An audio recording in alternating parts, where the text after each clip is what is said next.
Hello, kiddies. It's your old pal, the Crypt Keeper. And you're listening to Three Guys in a Flick. The good, the bad, and the gruesomely absurd.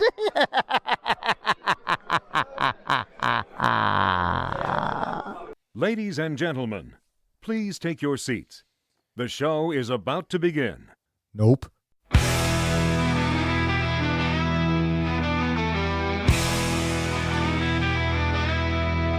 Three guys and a flick with Don, Ken, and John. Dive into the movies well after the dawn. From the good to the bad to the wildly absurd. They give a fuck about films. Their voices are heard. Welcome back. You are listening to Three Guys in a Flick. This is where we review the good, the bad, and the absurd. Tonight's episode, Nope. Beware spoilers. Coming to you from the Haywood Ranch, my name is Don. Hey guys, am I tripping? Or does that cloud look weird? Yeah, I don't think it's moved. What the fuck? Anyways, and joining me tonight, as always, to my right, we have the comic book guy, John. Heidi ho. And to my left, we have the professor, Ken. Mm-hmm. How you guys doing tonight? I'm doing good. I'm good. Yeah? How you doing tonight? Oh, you know, same old, same old. I just found out I get to have double orthoscopic surgery on my knees. Well, that's what you get for being on your knees so much, bud. Tonight, we are talking about Nope. Nope comes to us from the Bronco Helmet and was submitted to us by one of our listeners, Nate M. So, hey, Nate, thank you for the suggestion, and we hope you enjoy the review. Released on July 22nd, 2022, Nope was written and directed by Jordan Peele, and it stars Daniel Kaluuya, Keke Palmer, Stephen Nguyen, Michael Wincott, Brandon Pereira, Keith David, and a bunch of other ranch hands. How'd this movie do, Don? This movie was made for $68 million and brought in $172 million. It was the highest grossing horror movie for 2022. Oh, really? Mm-hmm. Do you have any other fun facts about 2022 there, Professor? I am curious to know, do you think you could name another top grossing horror movie for 2022? There was a movie that came in at number 16. So Nope came in at number 14. This one comes in at number 16. And there are 1, 2, 3 others in the top 30. Okay, so I'm pretty sure Halloween is in there. Number 30. Okay. Oh, wow, I fucked that one. I went low. What do you got? 2022. I don't know. When did Mother come out? 2019. Oh, okay. Is Mother on the list? Am I wrong? It is not in 2022's list of the top 30 grossing horror movies. A simple no would be fine. Nope. Nope. That's even better. But I don't know that because I didn't look. My turn. One of the Screams. Number 25. Barbarian? No. I got nothing. You guys are horror movie guys. I know. I'm horrible when it comes to the years, though. Evil Dead? Nope. Are they franchises? Nope. Okay, so now we're fucked. So, Midsommar? Nope. Oh, he likes this game. Can I have a hint, please? You have to say nope. Oh, Smile? Smile. Number Okay. 16. I was gonna say, I was just He's thinking looking that. at me. Have you seen it?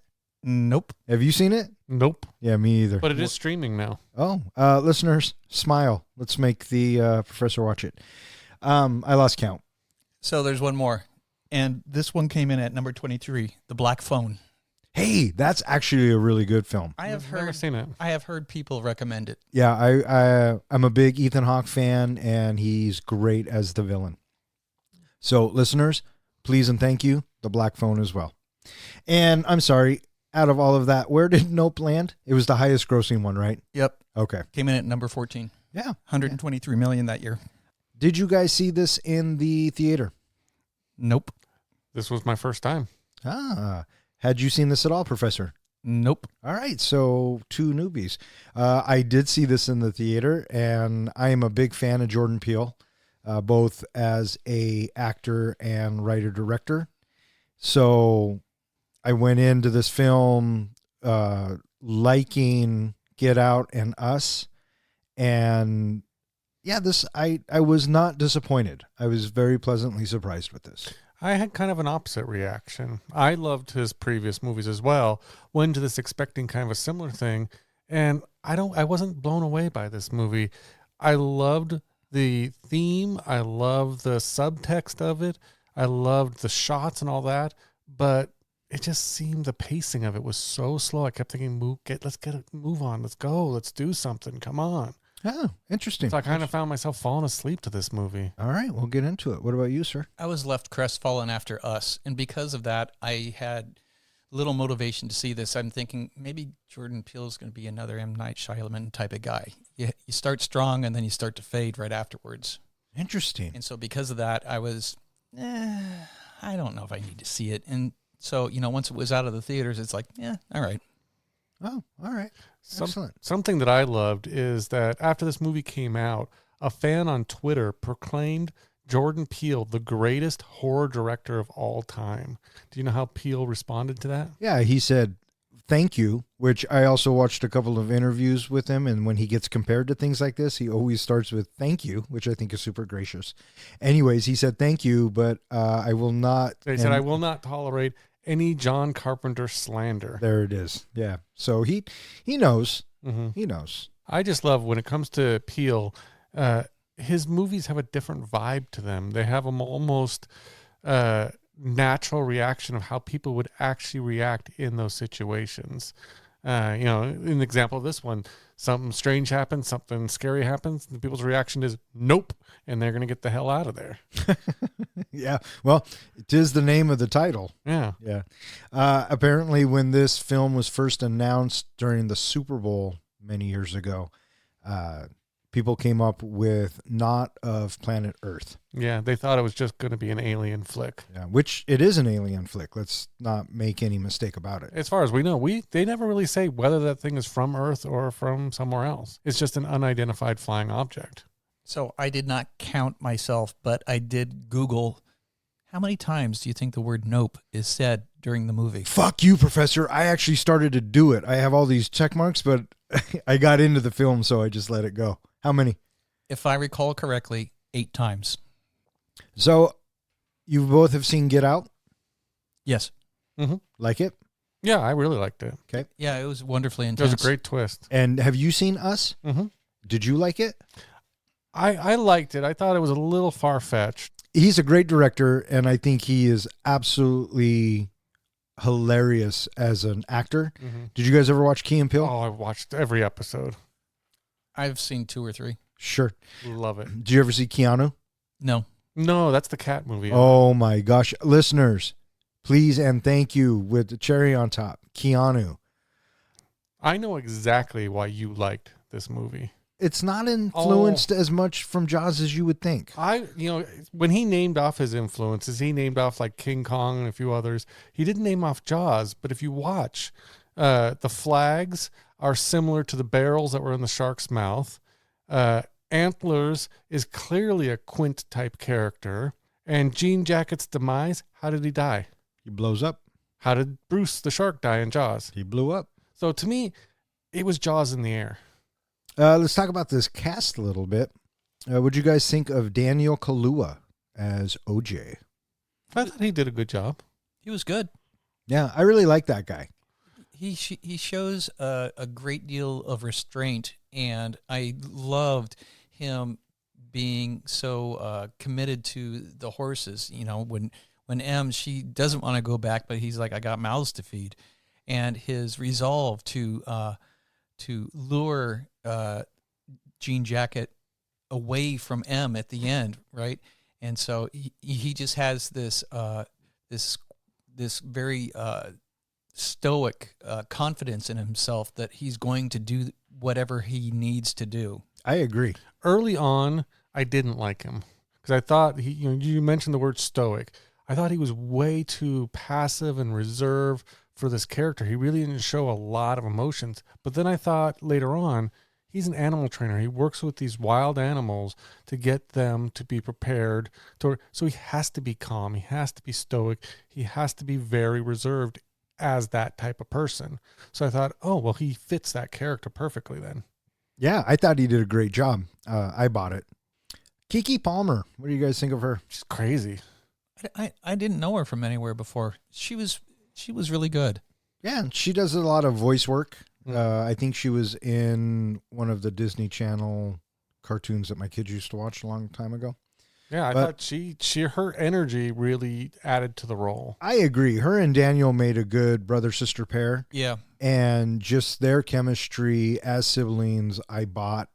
And, ultimately, she probably goes through the biggest character arc in this film. And I think she pulls it off very well. Mm-hmm. Stephen Yeun. I am usually a big fan of his. I loved him in Walking Dead, and he's the voice in Invincible. So I've always been kind of a fan of him. I didn't think really, it didn't feel like he brought a whole lot to this movie. What about you? I don't know him from anywhere. And so I thought that he was I don't want to say a cardboard cutout, but I thought that he was just a generic actor that could have been played by anybody. Oh, interesting. Your thoughts? I thought he was good. I still haven't watched The Walking Dead, but I know who he is and I know how he ends up. Thanks, Internet. But I thought he did fine. Mm-hmm. His character is kind of complex too, given what he's gone through. So I thought he was kind of really shady and slimy at the end. Yeah. Comeuppance kind of a thing. Anyone else in this cast stand out to you? Oh, yeah. Keith David, even though he's only barely in it, I love everything that Keith David does. I mean, this guy, all the way from, I think the first time I saw him was They Live. Yeah. Just his voice alone. And he's in a new project called Has Been Hotel. You ever seen this animated series? I believe it's on Netflix, where he even sings in it. Just perfect. I mean, it's like the perfect animated character for him. A wisecracking bartender who hates everybody. What's your thoughts on Keith David? I enjoy Keith David in anything he's in. Mm-hmm. I think he's a really good actor. I was trying to remember where I have him locked in my head, because there is a particular role that I go, oh, he's that guy. And I couldn't find the piece, but I certainly recognize him. He's instantly recognizable, and he's certainly been in a lot of different things. But I thought he was good because I liked having him being he was sage, he was wise, and with that, even though he's in it for 2 seconds, yeah, he was fine. What'd you guys think of the score? I didn't think of the score. I thought it was okay. I liked the cuts that, like, when they would play the music on the record player or whatever it was. I liked some of the cuts that they had. The actual needle drops? The needle drops. Because she was dropping a needle. Yes, she was. Yeah, and then the music is very subtle Mm-hmm. in this, and I thought they did a good job. It built the tension, and I thought it fit very well. For a while, I know it's supposed to be a horror thriller kind of suspense movie, but I felt kind of like in some places the music gave it kind of a Western feel. A little bit. After watching it, I don't know if I would go so much to call it a horror film. That's what a lot of people I read on the internet. A lot of people felt that it didn't have a lot of jump scares. So can you really call it a horror movie? You could. I don't think the criteria for a good horror movie is a lot of jump scares. Well, even to be scared. I mean, I don't think there was tense scenes and there was suspense and a little bit of thrillers, but I don't think there was any like scary scenes. No, there's really only one I can think of, one that I was like, oh shit. But other than that, I feel like it was more of a science fiction film. Yeah. Mm-hmm. Seeing as they're from space. Maybe science fiction horror a little bit. Okay, but it does come off as a Western because we are definitely out in the boonies and they are on their own trying to cope and deal with whatever the hell it is going on above their place. Yeah, absolutely. And you have a guy trying to steal horses. Yeah. So that's what every Western needs.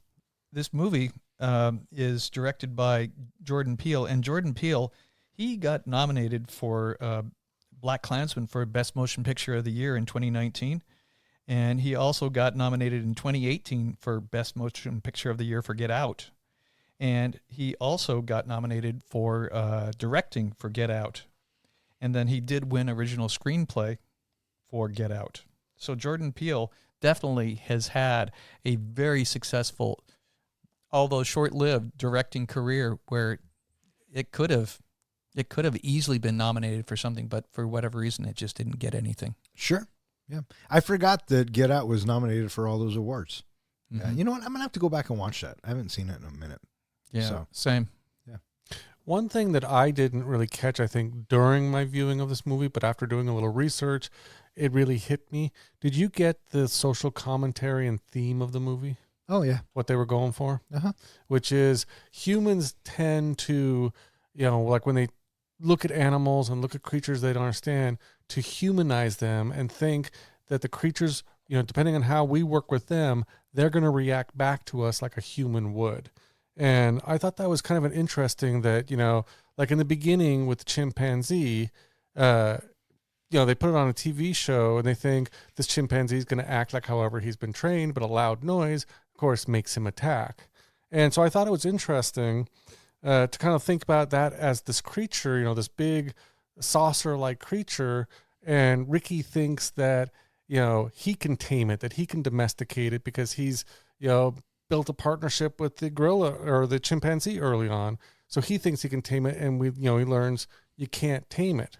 The other thing I found interesting was the idea of having a creature that, at first I thought it was kind of weird that eye contact made it aggressive and made it attack. And if you didn't look at it, it wouldn't attack.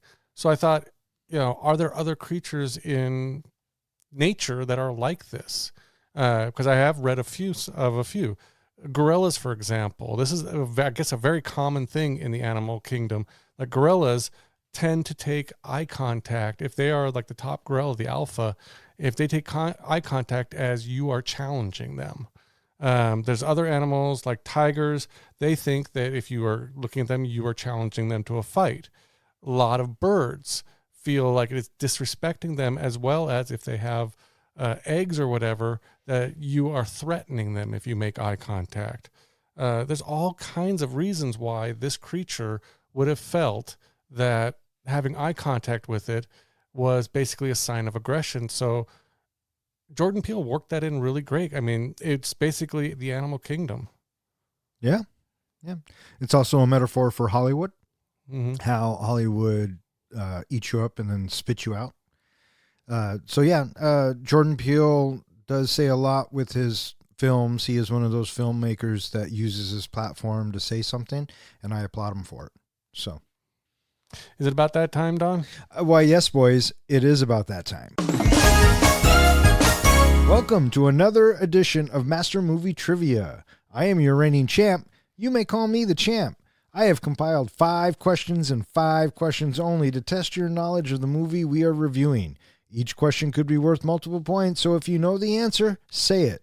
And please wait until I finish each question. Question number 1. What is the name of the 90s TV sitcom that the chimp murdered people on? Gordy. Judges?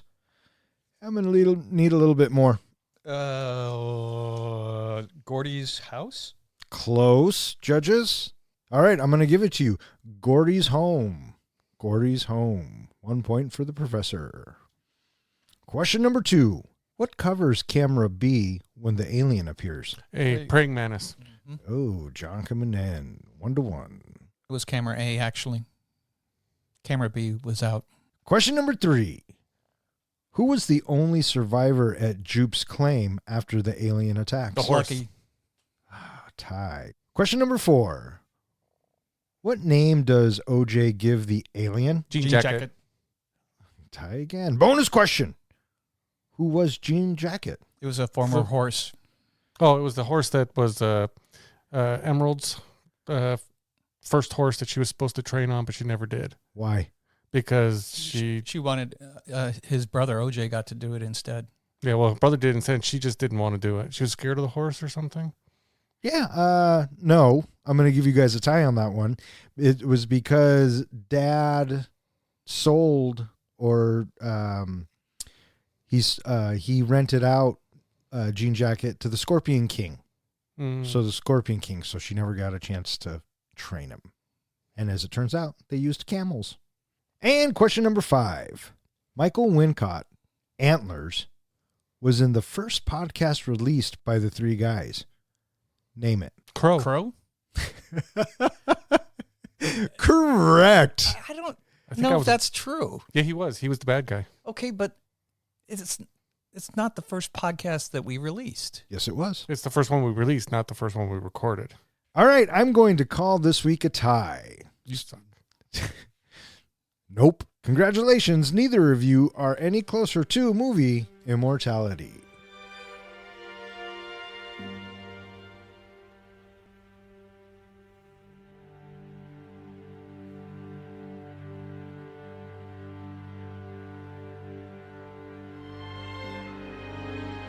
In Agua Dulce, California, the Haywood family trains and handles horses for film productions. One day at the Haywood Ranch, small metallic objects begin rapidly falling from the sky.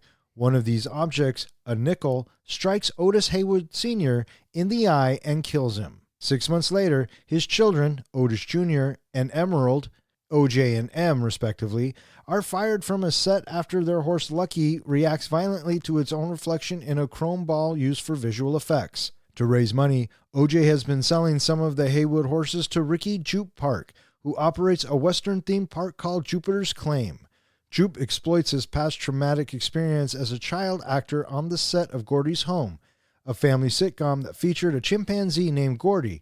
During filming of an episode in 1998, Gordy reacted violently to the sound of popping balloons and killed some of his human co-stars, but left Jupe unharmed before being fatally shot by police.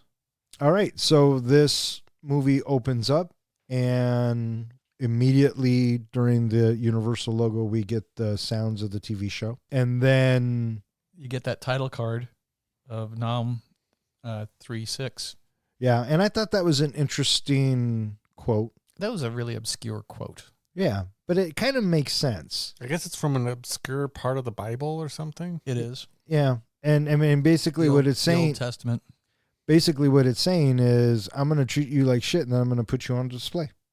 So, yeah, which is kind of what human nature is sometimes, and that's what he's kind of calling out there. Well, it's what we do with those animals is that we capture them and think that we could train them and put them on display to entertain us. Yeah, We just open up to Gordy sitting there, and he's poking the body, oh right, and the lampshade's kind of lazily rolling around. Yep. And clearly something looks totally fucked up. Yeah, and for me, this was a really confusing opening. I kept thinking for at least the first 20 minutes of the movie, how does this connect? What is the point of that? Totally. I was totally saying, what the fuck?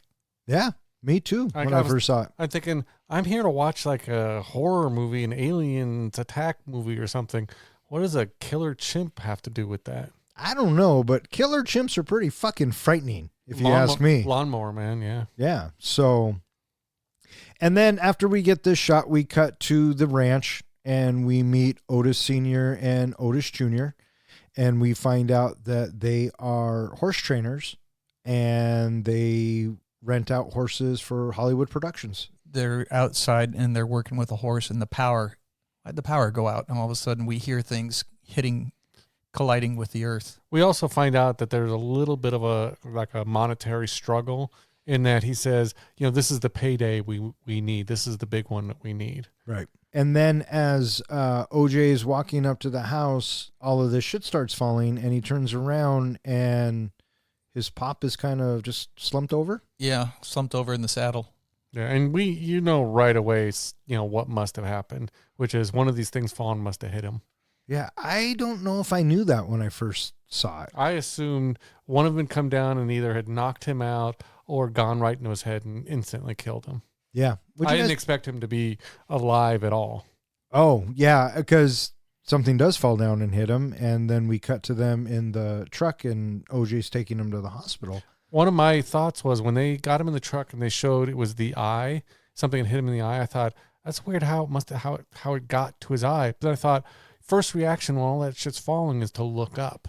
And so he must have been staring straight up when it fell and hit him in the eye. Oh, interesting. That's how I took it. Oh, yeah. And we don't know why everything's falling. They make the claim later that it was probably a commuter plane that just dropped a bunch of shit. Oh, yeah, sure. Yeah, that's they just dropped all these nickels and keys and everything. Yeah, sure, that's what happened. Yeah. And during that time when everything is falling, we do get a reoccurring thing that continues to happen throughout. These screams that we hear somewhere off in the distance. Do you know where they actually revealed it in the movie, and I didn't catch it right away, where all of those keys and nickels and everything, like, the fact that Jean Jacket obviously ate some people, who did he eat? The hitchhikers that they mentioned in the newscast. It was like some Yeah. hikers or hitchhikers that had disappeared. or hikers. Did I say hitchhikers? Yeah, I meant think it was some hikers. They had been reported on the news as disappearing. Well, if you put one and one together, then you get the fact that it must have been them. Yeah. That's what I started thinking once we looked at all of the debris. It's like, Yeah. this is from the people that they were just talking about on the news, I'll bet. Yeah. I started thinking that pretty quick. I did too. And I thought it was kind of funny that after all of this shit falls, he looks at his dad's horse Ghost. He has a fucking key sticking out of him. Yeah. Mhm. Fucking crazy. And so it's 6 months later, Mm-hmm. and we see that OJ and the horse Lucky are on a film set. Looks like a commercial. And We are briefly told that Dad died 6 months ago. right. We also get the indication really early on exactly what OJ's personality is, which is he's very shy, he's very reserved, he just wants to work with the animal, and he's trying to tell people in his quiet voice of this is how it needs to be, like stay the fuck away from the animal, don't freak out the animal. And he keeps hoping his sister will get there because she can talk to people. And so she does finally show up, Gives a quick little song and dance. and, shit happens, We get one of our first foreshadowing here, which is, she mentions she goes through her little resume of things that she's good at. And did you catch she said she was good at riding motorcycles? they actually reference that twice. Mm-hmm. Yeah. And then at the end, she pulls the Akira. Yep. Yeah. Yeah. And so the horse freaks out, and because the production people are not doing what OJ asked them to do, and they're just taking advantage and doing whatever they want because they're in production. Well, too many people too close to the horse, and they put that orb thing right up next to its eye. Yeah. So they're doing whatever they want, and the horse reacts, and the Haywoods get fired. And then did you notice they rolling in a CGI horse or a green screen model of a horse Mhm. behind them, Mm-hmm. meaning they're going to do it digitally?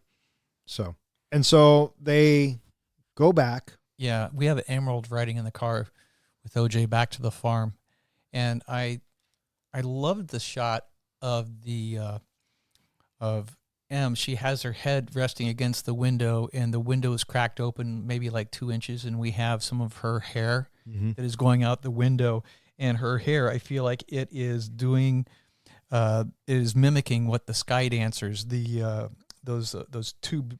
The wacky waver tube dancers, the tube guys. The tube man, and we can see them reflecting on the glass as well.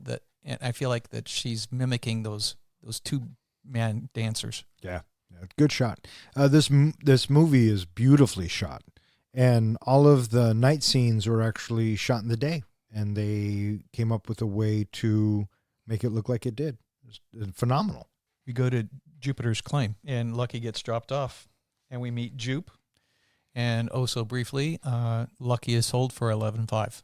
Yeah, and they're sitting in Jupe's office, and M comes in, and because OJ doesn't want her there, So and of course she does. and they have a little thing out on the steps, and they're up there, and they find out that Jupe was the little kid on that TV show. Yeah, she sort of fangirls on him. Yeah, a little bit, and then Well, did you notice that when he was taking them back into the back room, I think he makes a comment of Su Casa is mi casa.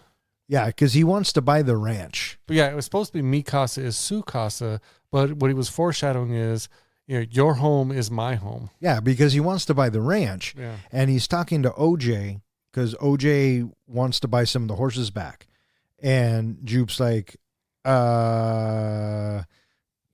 how about, you got my offer, I want to buy your ranch, blah, blah, blah, and changes the subject because we don't know this yet, but spoiler alert, Jupe's feeding the fucking alien the horses.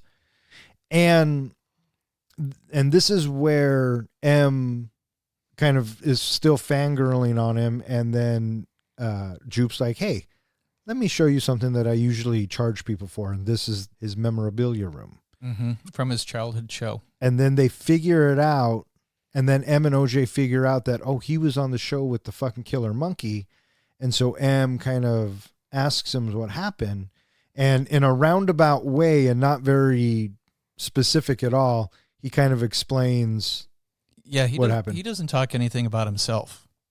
He only talks about the Saturday Night Live skit. So while Jupe is explaining the Saturday Night Live skit, this is where we flash to the actual event, and then the camera is taking us onto the set. Yeah. And I always felt these scenes, when we cut to them, for me, it was very uncomfortable because I know what happened and my brain is trying to piece it together, and he doesn't show us enough. So my brain has to keep doing it. And so as we keep cutting to these things, I'm kind of like, what the fuck is this have to do with anything? Well, for me, one of the things that was distressing about this is the first time we saw the set with the monkey right in the beginning, we only see a woman's legs and a lot of blood. Then on this scene, we see that it's a little girl. It's a young girl who was attached to those legs. So now it's even more distressing that she's about to be attacked by the monkey or by the chimpanzee. And then later on, we get to see the after effect of what happened to her, that she survived it. And so then back at the house, they're reflecting on Dad, and they're listening to music, and then why is Ghost out in the arena?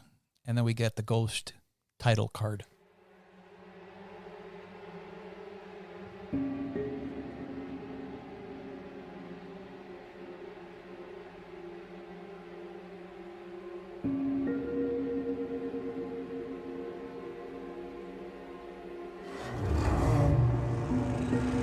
One night, the Haywoods notice their electricity fluctuating and their horses aggressively reacting to an unknown presence. They discover an unidentified flying object that has been taking their horses.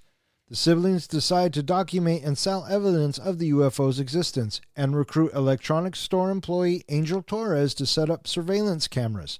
The UFO arrives and abducts a horse that has broken out of the ranch stable, as well as a metal horse statue M has stolen from Jupiter's claim to act as a decoy. The next day, M attempts to recruit famed cinematographer Antlers Holst to help them record the UFO. Holst declines, not wanting to encourage M in what he sees as an endless pursuit of wealth and fame. Angel then arrives and reveals that a cloud in the valley never moves. OJ suspects this is the UFO's hiding place before thinking, based on the UFO's flight patterns, that it's not a ship at all. So one thing that happens, I think, right early on is OJ and M are listening to some music and drinking and talking about Dad and everything. Did you catch what song was playing? Yeah, Walk On By. It's about a gal who doesn't look at the person, an ex-lover. Yeah. So no eye-to-eye contact. Yeah, it basically foreshadows don't look directly at her. Yeah. Also briefly, when we have OJ out looking for Ghost, he thinks he sees something for just a split second, and he's not sure, but this is the first reveal we get. A fleeting, very, very brief look of our UFO. Yeah, and Peele does this a couple times. It's a blink and you miss it kind of thing, because I blinked. Yeah, and I love it because It's perfect. Yeah, and you're like, oh, did I just see that? And kind of the same time as OJ's feeling it as well. When M hears about this, she's instantly thinking, how can we cash in on this? Right. The ranch is in trouble. They need money. And so, yeah, she wants to capitalize on this. So we meet Angel also briefly at Fry's, and the next thing you know, we're out at the ranch with Angel. I like that when they go into Fry's and they're talking about the Oprah moment, M is totally trying to convince OJ to do this and that it's going to be great. I love when they get up to the counter and Angel's like, are you going to install this yourself? And OJ's like, is this a hard install? And Angel's like, not for me, but you guys can't do it. I just love the fact that they used Fry's. Yeah. as a location, because at that time, all of the Fry's were being closed, but the owner agreed to keep that one open specifically for this movie. And so now all of the cameras are set up, and Well, I love how when they're setting up the cameras and they're asking Angel, can you make it go higher? Can you make it go up more? And he's thinking, obviously the first thing he's thinking is, if you're doing security, don't you want to point it down and not up? yeah. So he starts spouting off his conspiracy theories about UFOs. And OJ's just kind of like, okay, cool. He could care less. We don't believe in those things. Right. I just love when they're trying to get him to leave, and he knows what's going on. He's figuring it out, and he doesn't want to leave. But finally, he starts getting into his car to go, and he says, "By the way, my manager, 5 stars, Angel." Yeah. And then so we get to that night, and And doesn't she show up with that Jupiter's Claim horse? I think so. Oh yeah, she stole the decoy horse. Right. And what's his name shows up too? Jupiter. Right. Jupe shows up in the truck, and he's at the fence line, and He invites them to his new show. Yeah, whatever. yeah, but he really knows that M stole that, because he was like, "Where did you get that?" And she said, "Where did you get yours?" And it went back and forth. And so, We get the clever title card. and now we're at night. And OJ is drawn to some noises outside. So he heads out to check things out.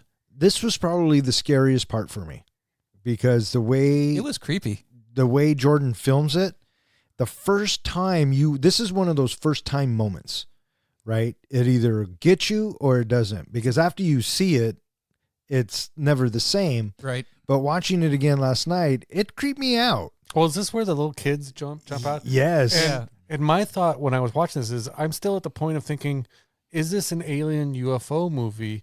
And if that's the case, when we keep seeing little things poking out, I'm like, this is kind of like Signs. This is where the aliens kind of, there but not there, and you can't really see them for sure. Sure. I could feel sign vibes there. Yeah, so he goes out, turns off the lights, turns off the power, and then he's like 20, 30 feet away, and it comes back on.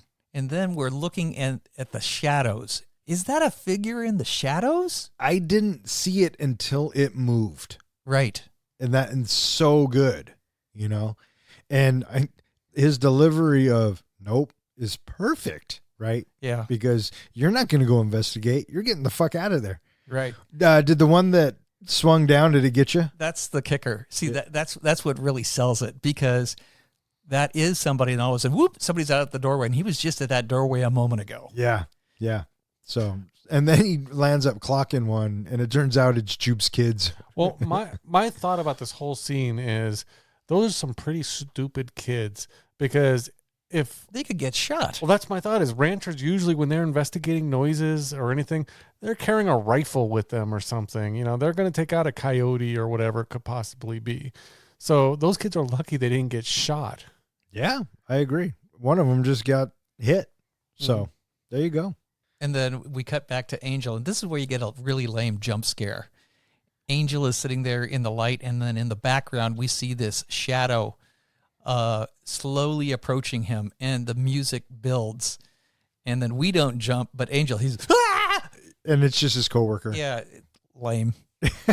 Well, did it bother either of you that Angel had tapped their feed from Fry's and was spying on them through Fry's? Did it bother me? No. No. Was it a dick move? Yeah. Well, it makes me rethink if I ever want to have one of the, like a Best Buy or any of those guys install the system for me. Meanwhile, OJ he's retrieving a horse outside, but the horse gets scared and runs away. And then we spot a strange cloud, and we are staring at this strange cloud, and we get these rumbling sounds. Yeah. Is this where the praying mantis climbs over the camera? When Yes. one of the camera goes out Yes. and the praying, I thought that was kind of just obvious convenience, in the movie of you're finally going to get your shot, and here's now, of course, a praying mantis. Yeah. I think the praying mantis did it on purpose. Yeah. So, He's working with Jean Jacket. yeah, Jean Jacket can talk to people Mhm. or animals, because it is an animal. She tries to get the praying mantis off, but she can't get up to the camera. And when OJ shows up, M sees something, and she is scared, and she wants to leave. And this is where I feel like I get my first moment of OJ. He is resolute. I'm staying. Got mouths to feed. Yeah. She's scared shitless, but he's like, I'm staying. And he says, where are you going to go? Right? Where are we going? This is home. And he is going to find out what's going on. And yeah, he's absolutely resolute. Something that I had to read about later that I didn't understand in this movie is this thing has been around for a while, and the only people we know of that it's attacked is the hikers, and we don't know the reason why. Other than that, it's just been going after horses. Do you know why it got aggressive? Because people looked at it? No. Apparently it was, I guess in some interview it was revealed that when it went after the decoy and ate the decoy somehow agitated it or upset it or hurt it going through its system. And after that, it then thought, okay, these people are on my feeding grounds. This is my territory. I need to chase them all off so they don't do this again. Yeah, for some reason I thought you meant something different. Oh, okay. But no, yeah, the monster Jean Jacket eats the fucking decoy. He's got to spit it out. We do get a very brief dad flashback. OJ has a very brief dad flashback. I feel like it's dad talking to him about, doing what he needs to do. Right. We have M. She makes a phone call to the Antlers host, and she pitches the idea of a documentary. About a documentary. Right.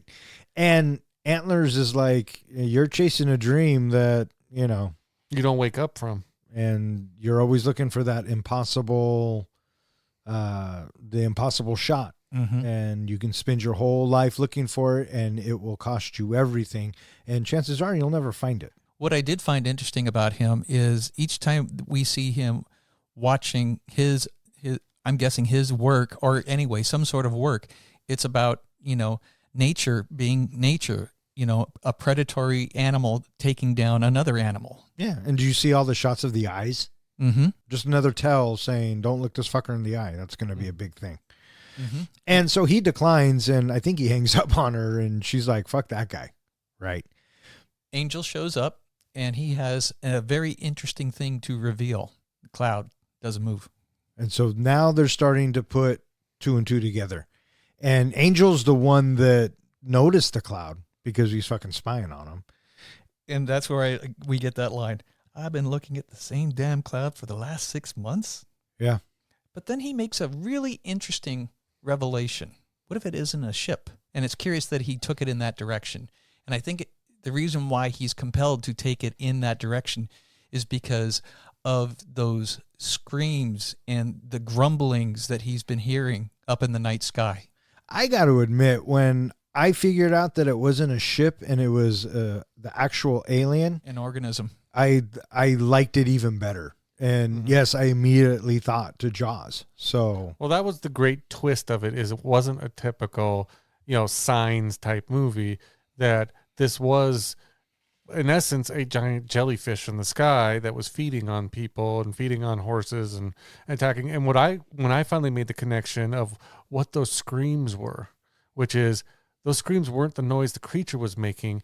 It was the noises of the people that the creature had eaten and was currently digesting. or the horses. Or the horses or whatever. That's the noises. And that made it even kind of freakier. yeah, agreed. The next title card is Gordy. This is where he takes us back and shows us what happens, right? Yep. And this is where we, the audience, are revealed to why this child actor of Jupe is traumatized the way that he is, and we get to see firsthand now what it was that he was seeing. Right. Well, two of the things that we find out with these flashbacks is, one, it was a balloon that set the chimpanzee off, a popping balloon. Right. Which, again, I'm going to call out a lot of foreshadowing in this movie. A popping balloon in this scene is also foreshadowing how Jean Jacket's killed later on, which is a popping of a balloon. The other big thing in this scene that I kind of felt, and I don't know if this is right or not, but everyone else gets beaten on and killed by this chimpanzee except for Ricky, who it comes up, and he had mentioned earlier something about, fish, what's it called? what do they call Fist it? bump. Fist. Except for the fact that the chimpanzee goes to fist bump him, and I thought maybe that gave Ricky some kind of thought in his head that he worked better with wild animals, that he was capable of connecting with them and domesticating them versus everyone else who wasn't. So I thought maybe that gave him some kind of little ego in the fact that leads to him thinking he can domesticate Jean Jacket. Oh, he could have. He could have. Well, he falsely, yeah, we'll get to that. Mm-hmm. So when the attack happens, the camera is suddenly knocked over and it goes black, and we listen to several seconds of audio, and then we get another title card, 1998, and then that's where the camera pulls us into the set, and we see the girl that she is still moving, and Gordy just keeps going until she finally stops moving. And you have that strange reveal of the shoe standing straight up. It's balanced for whatever reason, perfectly so. Right. And we also see that the monkey, I think, is eating her face as well as pounding the shit, because when I have to watch it with subtitles, and it's subtitled squishy eating noises. So I'm pretty sure that fucking monkey was eating her face. Yeah, I like how the father character tries to sneak away. No, the monkey or the chimpanzee's not having that. He's going after him. Yeah, they're all fucked. And we know that Jupe is going to be okay because he grows up. But as we are looking at Gordy from underneath the table, I'm thinking, please don't look over here. And when he does, it's fucking terrifying. You should be dropping a deuce if you are Jupe. I mean, are you fucking kidding me? He notices Jupe under the table, and Gordy comes up, and Gordy's first of all covered in blood. Yeah, and Gordy's looking through, I guess, the linen of the table, which tablecloth. Yeah, which avoids the eye contact with Jupe and the chimp. And so I think the chimp is, because they're not making eye contact, he's like, "Oh, this is my boy. We've done fist bumps before," and they go to give it a fist bump again. And just as they were about to touch, God bless you, Jordan Peele, bang! The fucking chimp gets shot, and the blood goes, and the blood splatters, and it's such a shocking moment that I fucking loved it. That was my Not that they killed the chimp, but that moment of the scare I loved. In this movie, that was my oh fuck moment. Sure. And we're whisked back to present day, and we see that Jupe is just standing there. Oh, okay, he's reflecting on this moment. And then that's where his girl comes in. And then, all right, let's practice one more time. And then we get a lucky title card.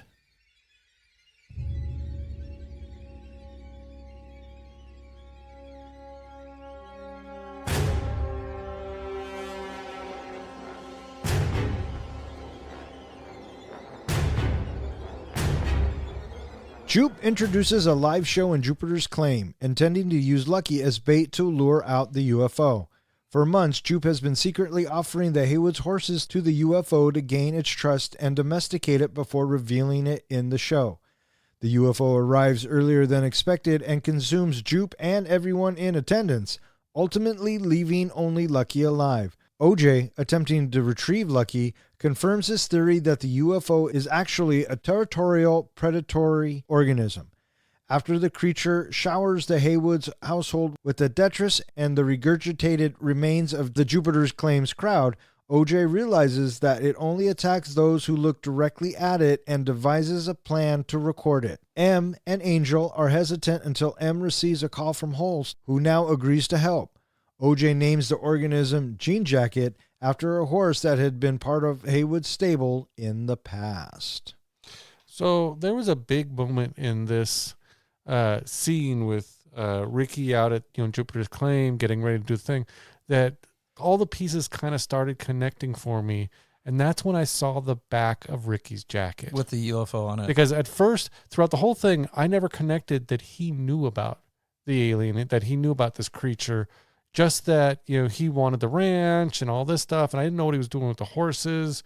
I noticed he was hesitant about returning the horses, but now it's like, oh, he's known about it all along, and he's been feeding the horses to the creature. Yeah. So that's where it all connected of, oh, so he's been planning. He wanted to buy up all the area to create a UFO show. Yeah. And it wasn't until last night. Remember the scene where OJ's walking around at night and he can hear the audio from the Jupiter's Claim?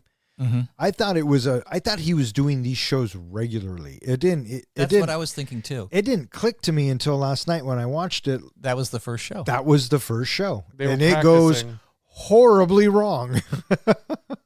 Well, not for the horse, not for Lucky.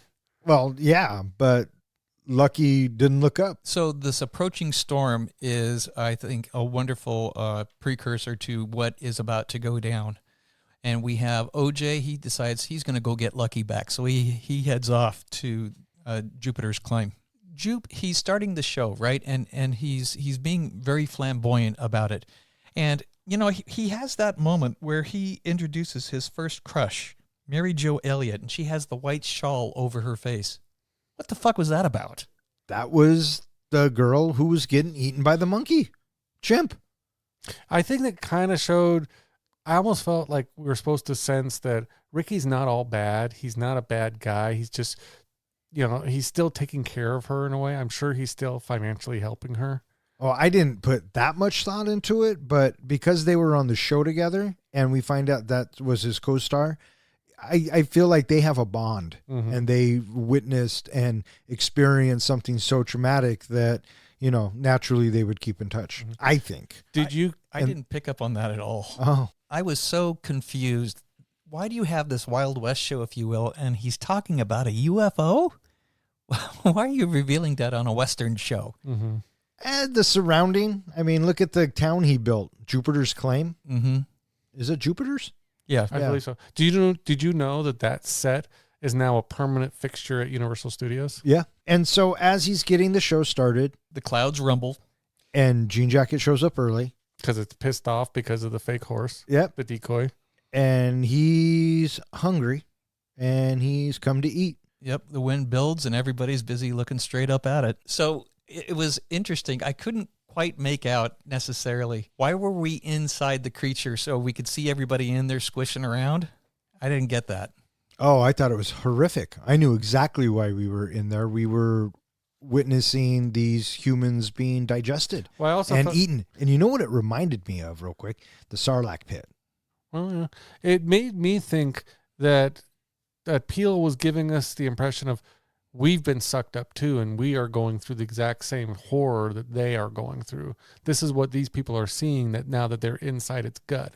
Yeah, I mean, this is kind of, I don't want to say the money shot, but I mean, this is one of those shots that puts us in there.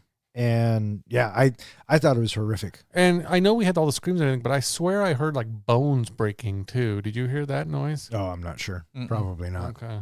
But then again, I can't hear much. OJ shows up to Jupiter's Claim and he finds nobody there. I know, that was It the- is completely empty. That was the crazy thing is that I didn't realize at first that Jean Jacket had gotten everybody. Yeah, until we see all the debris everywhere. It's like, motherfucker. Right. And But he goes to get Lucky. but there's Lucky. OJ gets knocked out. OJ's running from, Right. and he would have gotten sucked up, but he gets lifted up and then knocked out on the ceiling. And then we cut to black. Mm-hmm. That's right. Yeah, because he stopped his eye contact. So we have Angel. He's trying to leave, but his truck dies. No electricity. We have OJ yelling at M that the thing is alive and it's eating people. Right. And OJ makes it to the truck and gets Lucky loaded back. And as he's driving along, the fucking decoy comes crashing through his windshield. That was a fucking jump scare. Mm-hmm. Well done. Yeah. And then from here, now it's over the house. And Angel and M, they're inside. And that's where you get, the horror show that's going on right outside the house. I thought, and this might sound weird, I thought this shot was beautiful. When they cut to the wide and we see the house, but we have enough clearance and headroom to see Jean Jacket when the lightning flashes and how the rain is falling off of it. Mm-hmm. Right. But on the inside, you have the red rain falling. Mm-hmm. So good. Do you think it was regurgitating or do you think it was pooping? What's the difference? I don't know. I'd rather be regurgitated on than pooped on. Oh, okay. And from inside the house, we hear lots of screaming. Right, because he's still digesting. And I guess, don't we also have like all the little metal objects falling from them as well? Yeah, you have all sorts of metallic Yeah, crap. it's anything you can't digest. OJ's in his truck, and he can't see a damn thing. It is just a deluge of rain. And then suddenly his truck stops, and then that's when he opens up his door, and he looks up, and he's like, nope. And he closes the door. That's when you get the horse crashing into his windshield. And then OJ reaches over and he locks the door. I love that motion. So good. I probably would have done the same fucking thing. He wakes up and it's now twilight. And OJ, he shows up to the house. M and Angel, they run out to OJ, to the Fry's van. And then we have a flashback to a commercial shoot. Don't look at her eyes. Hanging out. You know, what was that about? The saucer shows up. That's right. And OJ looks down, not up. Right. This is where he has that revelation to not look at the creature. Right. When he goes to get M and Angel, if you notice, as he's telling them to hurry up, he's looking at the ground. He's not looking up because, well, jean jacket's out there. Yeah, and that's, for whatever reason, at this critical moment, he goes back to that commercial shoot, to where Lucky freaks out and they get booted off the set, and all of a sudden it just clicks for him. Don't look. Right. And so they leave and they go get something to eat. Yeah. Well, first they go to Angel's place, and then we hear there's some news coverage about 40 missing people, and the 40 missing people, that's where this is going to tell us that Antlers is going to put 2 and 2 together. And he calls M and says he'll do it. I'm in. Yeah. So because we have M getting that text from Antlers, turns out Angel, OJ, and M, they're at the house, and Antler shows up. How do you see it? It's going to get hungry again. We're not the reason it's settled here. That was Jupe. He got caught up trying to tame a predator. Right. Right. And now they have to deal with it. And I like this bit also because they're talking about electricity and how it affects the equipment. And this is where Antler reveals that he has a camera that has no electricity. Had you heard of that kind of equipment before? I had never heard absolutely. of a camera that didn't have, like a movie camera that didn't have electricity. Yeah. Yeah. That's how they used them in the 30s, 20s. Yeah, so they're not common, but they are still there. Yeah. And I love the siblings' reaction. They were like, yeah, let's fucking do this. Well, what didn't they make some kind of comment? This is why we wanted him.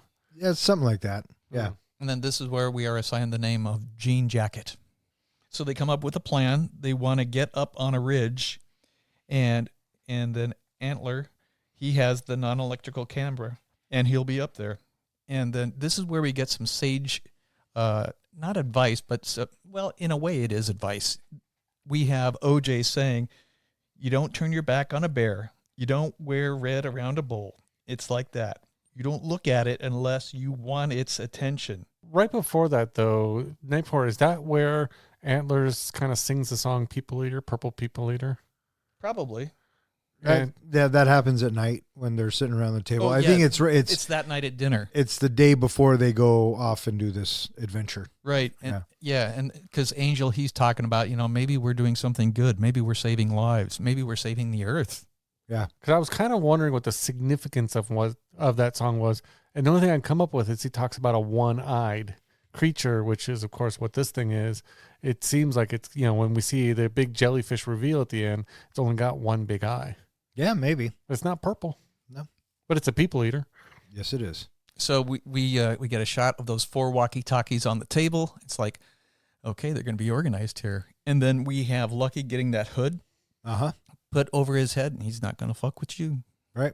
He's protecting his horse. Did you notice something kind of funny about the hood and about the clothes that OJ was wearing? Funny? Funny Yeah. haha or funny peculiar? I thought it was kind of funny, a little bit funny haha. Lucky, with the name Lucky, has a green hood on his head. OJ, like Orange Juice, is wearing orange. Yeah. And did you notice the name of the production that was on the hoodie? Mm-mm. Scorpion King. That's funny. So.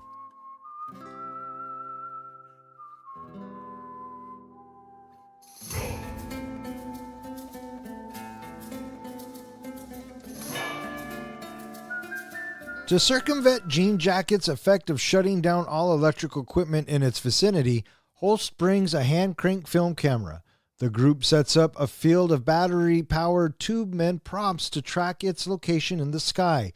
However, a TMZ reporter trespasses onto the field and is thrown from his electric motorcycle when it shuts down near Jean Jacket, which devours him shortly after. While capturing footage of Jean Jacket, Holst climbs a hill to sacrifice himself for a better view and is consumed along with his camera, forcing the remaining three to flee. Angel survives an attack from Jean Jacket by becoming entangled in a tarp and barbed wire, causing the monster to unfurl into a new, larger form resembling a jellyfish. OJ attentionally looks directly at Jean Jacket, drawing the monster's attention and allowing M to use the motorcycle to rush to Jupiter's claim. There, she untethers the park's large helium balloon mascot of Jupe, whose winking eye attracts Jean Jacket's attention. Jean Jacket attempts to feed on the balloon while M uses an attractions manual camera to photograph it, and the balloon bursts inside Jean Jacket's body, destroying it. With the picture as proof of the creature's existence and reporters arriving nearby, M sees OJ and Lucky standing outside of Jupiter's claim unharmed. Roll credits. So we are given Jean Jacket title card. Okay, this is going to be good. Here we go. And so they come up with this plan to track Jean Jacket by going out and stealing all these car batteries in order to power up all the stolen tubemen that they took as well. But what this is going to do, it's going to tell them exactly where Jean Jacket is, because these things are going to die when it's close. Yeah, they'll deactivate, which I didn't catch right away. I kept thinking, I understand that they're going to do something with electricity, but why do they need all these wacky waivers? It made perfect sense. It was a brilliant plan, because you look out there and see all of these things out there dancing, and like when they die, you know that it's close to that area. Yeah. And so they're getting ready to pull this off, and she starts the music. They start to attract it, and then this dude on a motorcycle pulls up. And it turns out that this guy's from TMZ. Mm-hmm. Look, guys, it's TMZ. I thought this bit was funny because... What, you don't want to be on TV? Clearly, this guy doesn't give a fuck and will do anything for the story, and is just, again, Total whore. Yes. And what I love about this bit is what Angel says, is as the guy's driving up, he goes, what happens when you're going 65 miles an hour on an electric bike and all of a sudden you lose power? And then sure as shit, whoop, he goes flipping. One thing I found really interesting about this scene is throughout this whole movie, we get, when I mentioned earlier, was that realism of how people might really react to things. And I loved how OJ tried to save the TMZ guy at first, but as soon as the moment he realized, I'm going to get myself killed trying to save him, he's like, okay, I'm gone. This guy's fucked. Do you know why he leaves? Why? He looks at Jean Jacket in the eye. That's what I took through it. the mirror. That's what I took it as well. That's why The he looks at the reflection. guy and goes, sorry. Yeah.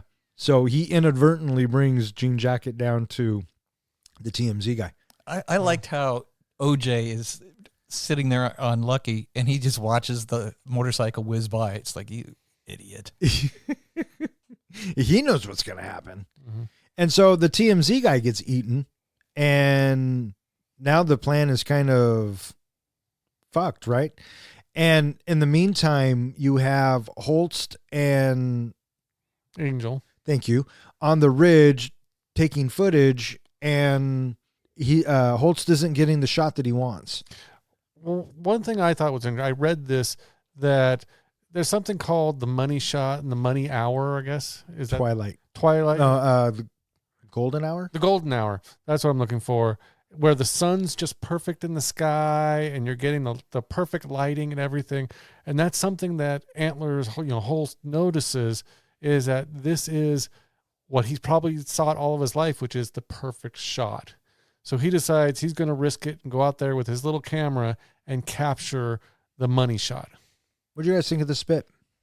So I got to say that it was wonderfully tense when we have OJ fleeing at the last moment, and here comes, Jean Jacket, and he is racing towards us, and we finally get our first really good look of Jean Jacket just coming down low and swooping, and we see the circular, underside of Jean Jacket. But it's that next shot when we have from Antler's perspective, and we see the tiny little horse of OJ and Lucky, and then that big, huge side saucer just swirling along. I watched that a couple times. Yeah, it was a great shot. Great shot. Do you think that Holst was a little suicidal? Like he was planning on dying or something? Because that seemed like a really stupid thing to do. No, I didn't take it like that. No, I thought he might have felt he was untouchable, maybe, or it wouldn't have ate him. I don't know. To tell you the truth, I think what he was thinking was he just has to get this shot. And chances are, once Jean Jacket eats this motherfucker, he's going to spit out the camera. So that film may be okay. And he may have... I wondered that too, if they were going to find that camera in the end. He may have captured that moment in time. And that's how I was taking it as well, because Antler, he's thinking that I'm going to sacrifice myself for this incredible footage. This footage is hopefully going to be found, and people will be gobsmacked by it. Well, Yeah. It would make him immortal, which is probably a lot of them figure, is that he'll always be remembered as the director who captured this shot. I love his screaming. He sells it very well, Michael Wincott. But the bit that gets me and kind of makes me feel uncomfortable is when you can see the shadow of his legs as he's racing up off the ground. I mean, can you imagine? Yeah. How fucking scary. Now, before this happens, what we also have happening is we have OJ and Lucky racing away, and then OJ reaches around and he gets that little chute and flags, headed out the back, and then he gets close to the barn where he rolls off, and then Lucky continues on.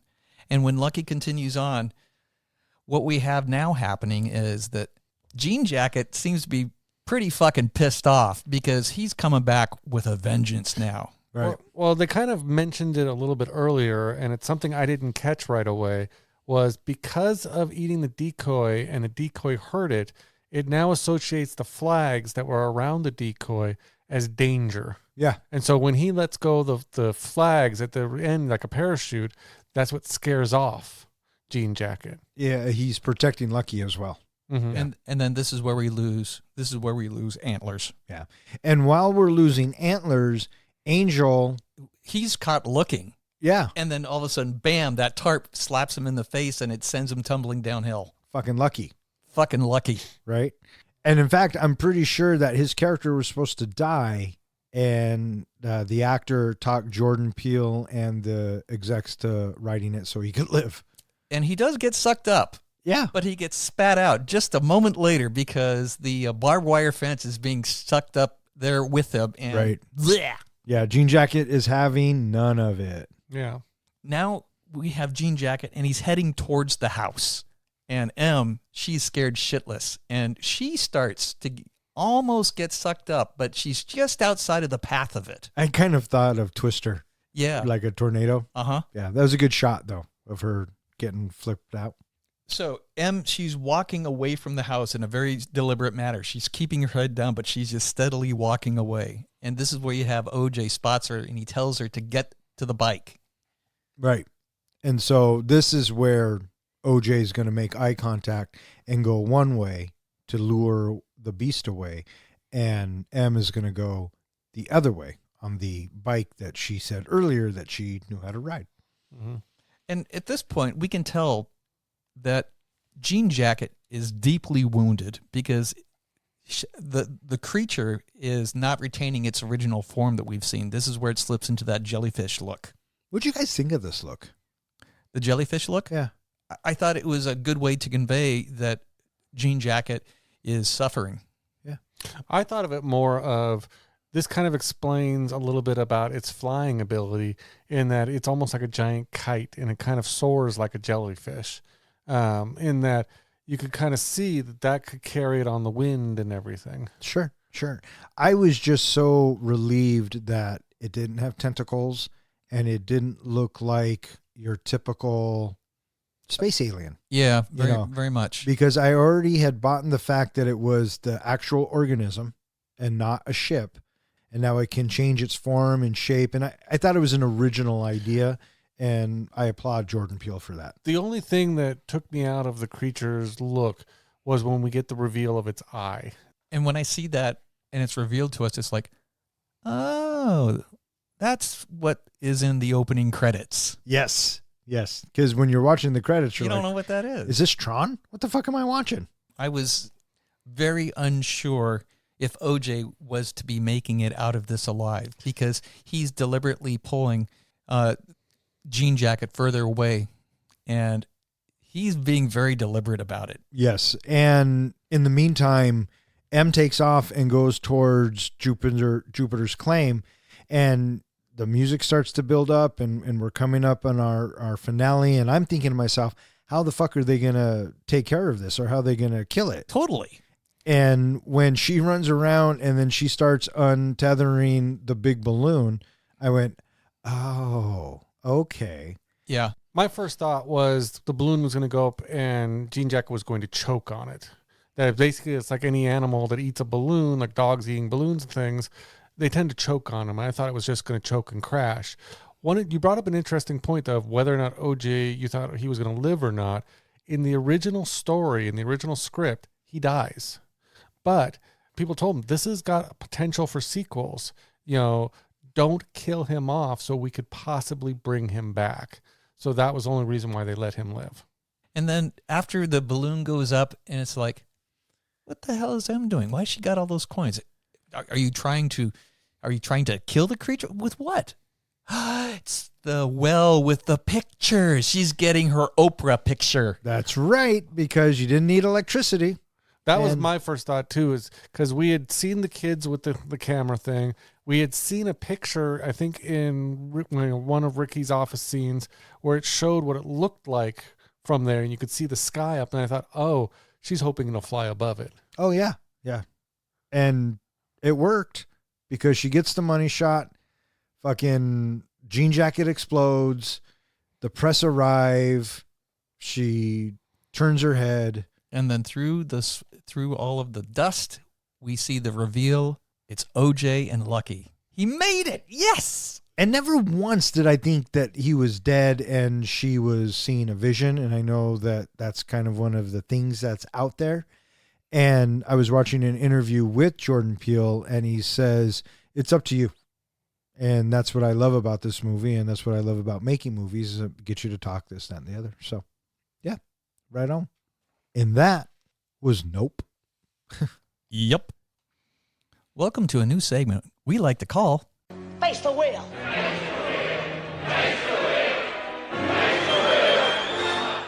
The premise is simple. I will spin the wheel, and whatever category comes up, John and Don will apply it to the movie that we are reviewing.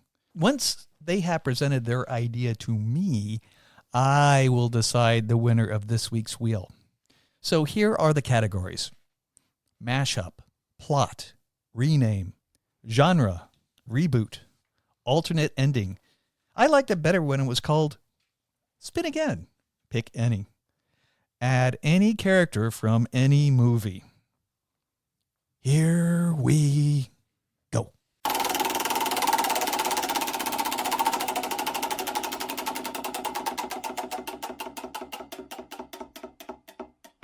And the category is mashup. If I was going to do a mashup, I think I would mash it up with Cloverfield, in that a lot of this movie would be firsthand kind of, they talked so much about getting the money shot and getting the perfect shot that we would have seen through the camera lens as they were trying to film this creature, as well as the creature might spawn other creatures, kind of AKA Tremors a little bit, but that we might get a little bit more of this creature and its intentions. But again, my big point is that it would all have been through the camera lens. So more of a found footage. Kind of. So, yeah, Cloverfield. But we would have had kind of interspersed with them coming up with the plans and everything. But every time that they pulled out the camera stuff, we would have been looking through the camera. Interesting. I'm going to mash it up with Predator. Predator comes to Earth hunting this fucker. And this fucker, Jean Jacket, actually is on the run. And the Predator is more of a bounty hunter now. And he comes to Earth. But, you know, his intentions may or may not get misconstrued. But he befriends M because OJ gets eaten. And so it's M and the Predator against Jean Jacket. So I'm mashing up Predator with Nope. John has Cloverfield. That's right. The found footage. The more like just the view from the camera. Okay, so we have Cloverfield and Nope, and we have with Dawn, Nope and Predator. I like John's, but I like Dawn's just a little bit more. Predator and Nope. So you mean basically the movie that was already done, which was called Alien versus Predator. Yes, absolutely. So and yours was called Cloverfield. So there you go. So with the point going to Dawn, there you have it, listeners. That concludes this week's Face the Wheel.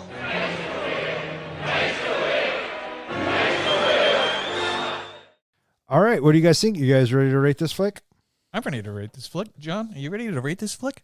I'd rather get sucked off by Jean Jacket, but since I'm trapped out in the middle of nowhere on this ranch, fuck, why not? Hey, Professor, how do we do our ratings? We do our ratings on a scale of 1 to 5 fucks. 5 fucks is a movie that we think is cinematic gold. A 1 fuck movie is a movie where you get done watching it and you're like, I'm never watching that again. And what's a 0? A 0 fuck movie is where you get done watching it, turn to your buddy. Oh, for shit's sake. What the hell? Why would you make me? I want 2 hours and 10 minutes of my life back. Or in other words, we just don't give a fuck. All right, so. Yep, that's you, mister. Thank you. Nope is the third outing from Jordan Peele, and I am a big fan of Jordan Peele, so I went into this film with high hopes. It didn't quite blow me away like I was hoping, but I was very entertained, and I found what Jordan Peele was trying to say interesting, and an interesting take on the world and where we're at. I think he sees things through his lens that some of us don't see, and he's doing a great job at bringing it to our attention. I thought the film was shot beautifully. I thought it was acted very well. As a horror film, I don't know if I would necessarily call it a horror film, but I would definitely call it a science fiction film. And it did have some scares, and that bit with OJ in the barn and the kids, that legitimately freaked me out. So kudos to you. With all that being said, I'm giving Nope a solid 4 fucks. Okay. So, John, do you care if I go next? Nope. Nope is a movie that I had not seen before. This is my first time. In watching the movie, I had expectations that were not necessarily all that high. So this movie does have a fair chance of being a good watch for me because I had lowered my expectations. The movie is not necessarily what I was expecting. I was expecting it to be some sort of a UFO ship movie, and instead it's a UFO organism movie. So that was a really cool twist. The movie is, I think, a very pretty movie to watch. Looking up at the nighttime sky, and for having such a long time before we get the reveal of the creature, I think was very, very wise. OJ, M, they were great characters together, and I thought that their dialogue worked well. I also thought that it was really interesting how we have this other story going on about Jupe's past. That whole bit with Gordy, I'm still trying to figure out, was that a prevalent part of the story? Did we need that part of the story of Gordy in there? Would it have been good enough not to have the reveal of the traumatic incident being shown to us? The movie isn't necessarily too long, but I did find myself thinking, we need to wrap this up. And the third act actually goes pretty darn good because that's when the movie really starts to take off. And I think that it is a good watch. The The character of Angel and Antlers, I could go either way with them. I understand the passion that Antlers has in that he wants to be an iconic movie maker that is going to be remembered forever for what he has captured. And he was willing to sacrifice his life just to have that hopefully work out for him, but he'll never necessarily know about it. But I think that he was doing it for the greater good. The greater good.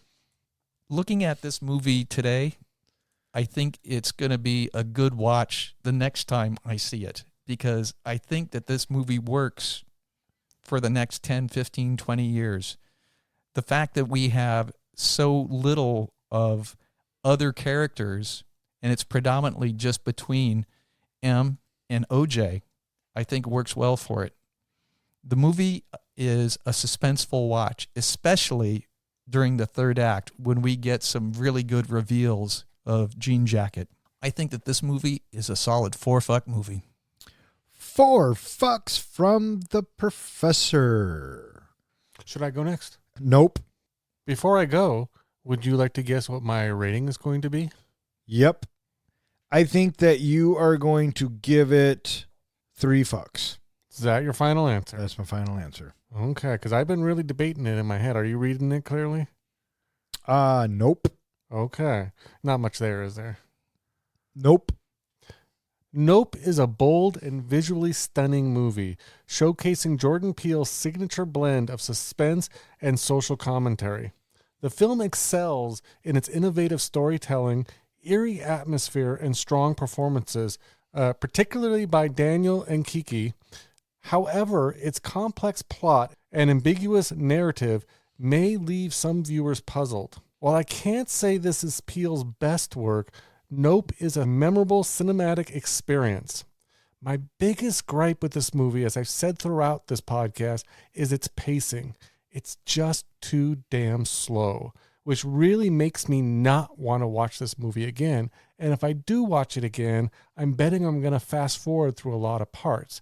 It's for those reasons I cannot give this, a 4 or a 5, even though the fact that I love Jordan Peele and I love the fact that, I just really like his movies and that they make you think. You were absolutely right in that. So it's for those reasons I am giving Nope 3 fucks. Bam! Fucking nailed it. With 3 fucks from the comic book guy, 4 fucks from the professor and myself, that gives Nope an average of 3.7 fucks, which now ties it in the 17th spot with Green Street Hooligans, Dogma, Talladega Nights, Halloween, Interstellar, and The Outsiders. It is slightly better than 1917, Top Gun, Commando, and The Shining. It is slightly worse than Booksmart, The Blues Brothers, The Muppet Movie, and Hell or High Water. So there you have it, boys. Sounds about right. Nope. All right, that is going to wrap it up for this episode of 3 Guys in a Flick. If you would like to know which movie we're going to be reviewing next, please check out the website. Speaking of which, hey, John, where can they find us? As always, they can find us at www.3guysinaflick.com, where you can find all of our podcasts. We put all of our show notes and anything else we feel putting up there. You also have a section that you can go ahead and submit a movie you would like us to review next. You can also find us at all of social media and anywhere that hosts podcasts. And while you're listening to us, be sure to give us a comment, a like, give us a rating. We'd love to hear from you. And just recently, we heard from Loke626, who left us a comment on our Spider-Man Into the Spider-Verse review with, "Love this movie. Took my oldest to watch when it was released and can't wait to show my little one who loves Spider-Man. Thank you guys for another great movie and another great episode. Roll credits." Well, thank you, Loke. We love hearing from our fans and we love hearing from our listeners. So your comment is terrific. I also want to throw a shout out there to Timmy, who has been a longtime listener of us. Thanks for all of your support.